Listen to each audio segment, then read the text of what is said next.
Hey, I'm Alice. And I'm Jack. And in this video, we're heading back up to Williamsburg, Virginia, to Busch Gardens to attend one of their limited capacity Christmas celebration events. This event is very similar to others that they've held this fall, although we have heard that they've been able to increase the number of people that are allowed to attend it. So we're really looking forward to seeing the decorations and checking out what they have. This video is actually going to be part 1 of 2. We have so much footage, we don't want to make a really long video about it. So we're going to put together our first video now about the rides and decorations and some of the experiences we had at Busch Gardens Williamsburg Christmas celebration.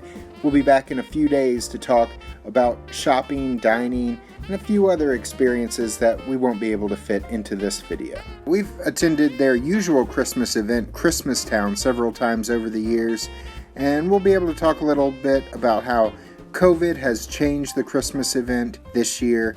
Can't wait to check it out. Here we go. Here you see the theater. This is where one of the shows we really enjoy during Christmas usually takes place. It's a musical based on Charles Dickens' A Christmas Carol. And then they also have other shows at their Christmas event normally. They have an ice skating show, a show that tells the biblical story of Christmas, an a cappella show, and these are all really well done, very high quality shows. Unfortunately, they're not happening this year due to COVID, but as you can see, they are using the stage for some live performers, and I thought that was a really nice touch as you enter to have live Christmas music. In our previous videos about these Busch Gardens events, we've talked about the Clydesdale horses that they have here. There's a stable where you can see Clydesdales, which of course were the iconic animals used in the Busch Gardens commercials back when Busch opened this theme park years ago. Well, they had a meet and greet set up here at the Christmas event where you could actually get your picture taken with the Clydesdale. There was actually some cool interactions with the Clydesdales. They had trained it to interact with people. And you get to pet a Clydesdale and ask the workers questions about it. It was a really cool add-on to this event.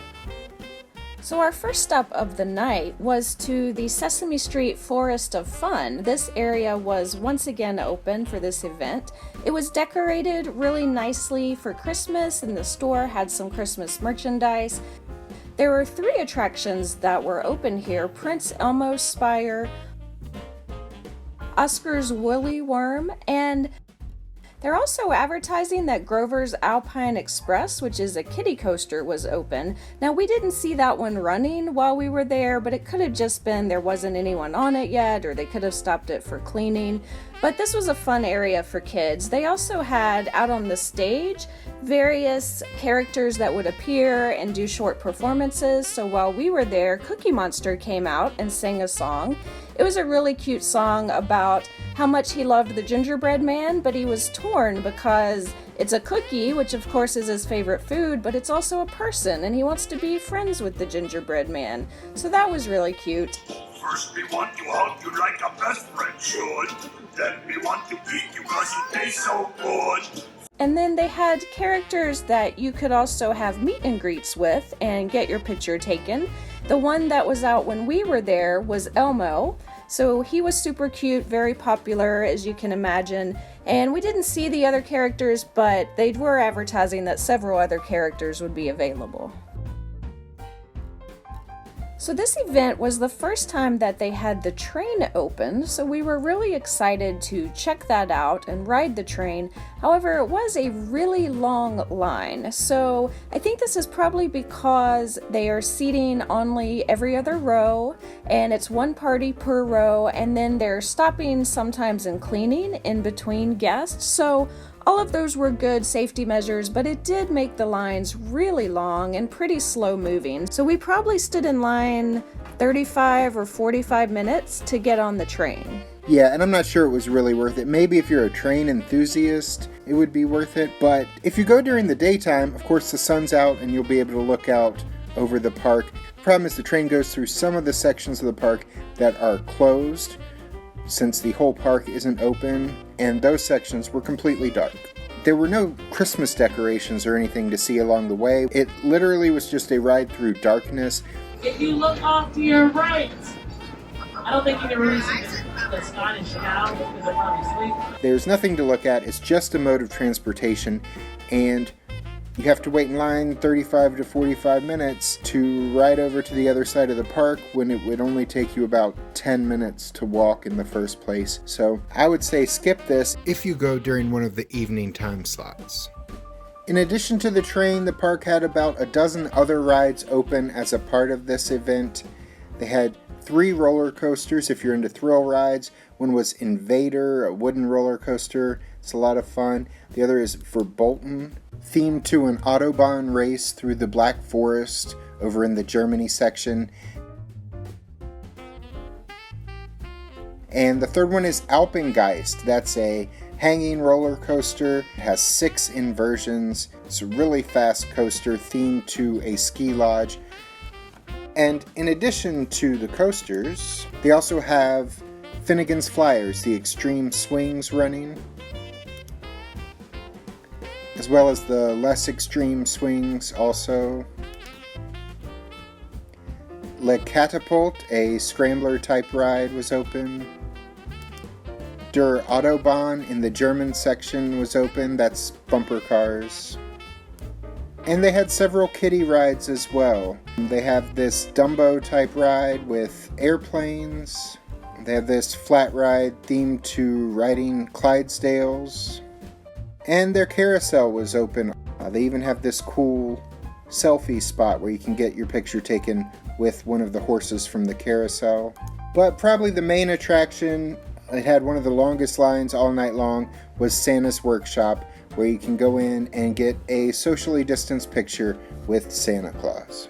So one of the things we've really enjoyed in the past about their annual Christmas event when they do Christmastown is all of the decorations. They're known for having a lot of decorations, a lot of Christmas lights, and we were interested to see what they did with this smaller event. And I will say I was not disappointed. The decorations were beautiful. Each country sort of has its own theme and different colors, different types of trees. They have a pathway of blue trees that is actually one of my favorites. I love Christmas trees with all blue lights. There were some countries that had different color schemes, like France here you see had paler, more purplish blue color schemes, whereas other countries might have had the really bright multicolored lights. But overall, I thought this was really pretty, and I love that they decorate the pathways in between countries so that you're not just walking along in the dark. You have decorations to look at all throughout the park.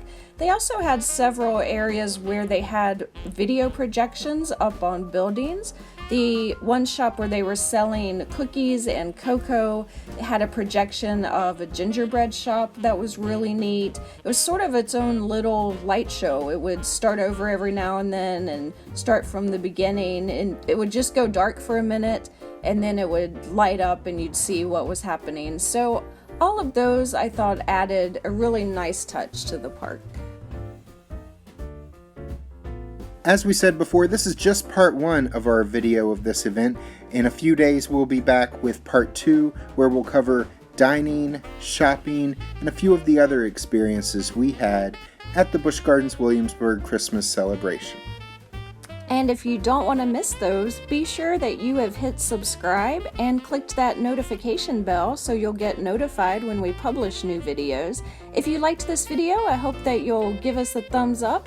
Let us know in the comments if you've ever attended an event here like this at Busch Gardens and what your favorite part was. And we'll see you the next time we're traveling through.